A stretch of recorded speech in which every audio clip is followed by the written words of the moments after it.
So if you guys think that your tweezer doesn't work, the first thing you should do is ask yourself, did you check all the sweet spots that could potentially be used on the tweezer?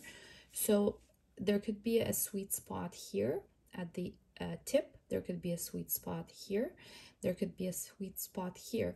So, or the whole tweezer could actually be the sweet spot.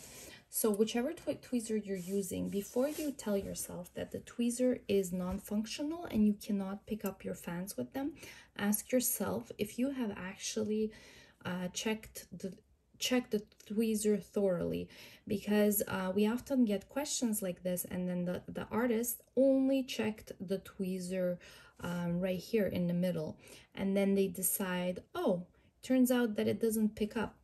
But actually it picks up really, really well if you use this part of the tweezer, let's say. And so it's really important that you guys check the tweezer thoroughly for the sweet spot.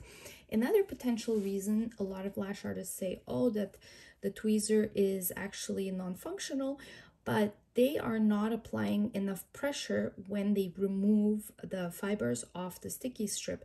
So they're only putting a little bit of pressure, very, very lightly, and as they remove the tweezer, the fan falls apart like this, and the fibers fall through. Well, this is happening because you really need to ensure that your grip is really strong. So your grip has to be, you really have to make sure that you grip the fibers really tightly and remove them off the strip in the same way that they were. And then you're gonna apply it on the strip and do your whichever technique you were planning on doing.